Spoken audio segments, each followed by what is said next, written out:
அனைவருக்கும் காலை வணக்கம். நம்ம தினமும் நம்ம முல்லா கதைகள் பார்த்துட்ருக்கோம். இந்த முல்லா கதைகளில் இன்றைக்கி 1000 நாணயங்கள் அப்படிங்கிறது.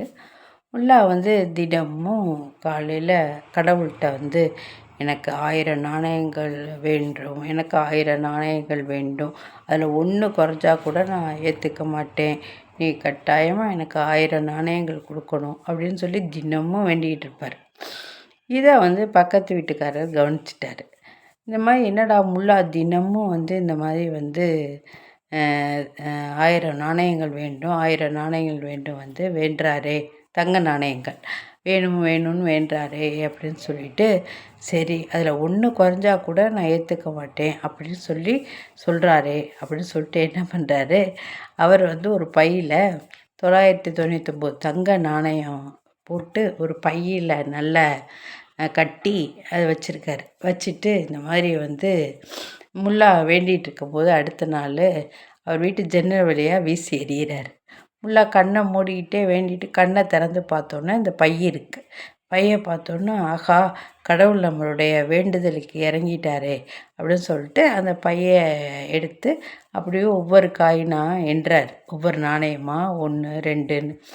அப்போ பக்கத்து வீட்டுக்காரர் அப்படியே அந்த பக்கத்தில் ஒளிஞ்சு நின்று இவர் செய்கிறத பார்த்துக்கிட்டே இருக்கார்.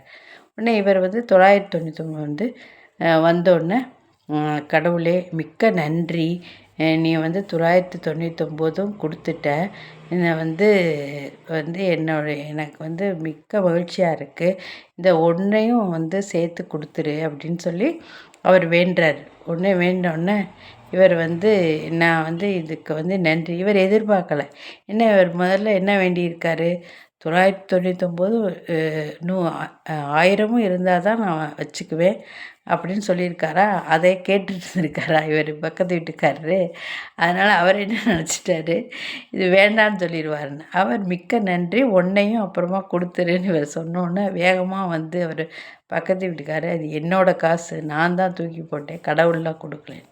இல்லை இல்லை, நான் வேண்டுற கடவுள் உங்கள் மூலமாக எனக்கு இந்த காசை கொடுத்துருக்காரு, அதனால் கடவுள் தான் எனக்கு இதை கொடுத்துருக்காரு, அது உங்கள் மூலமாக கொடுத்துருக்காருன்னு சொன்னோன்னா அவருக்கு என்ன பண்ணுறதுனே தெரியாமல் போச்சு அப்படிங்கிறது இந்த கதை. அதாவது அவர் அந்த பக்கத்து வீட்டுக்காரர் தினமும் இவரை கவனிக்கிறது தப்பு.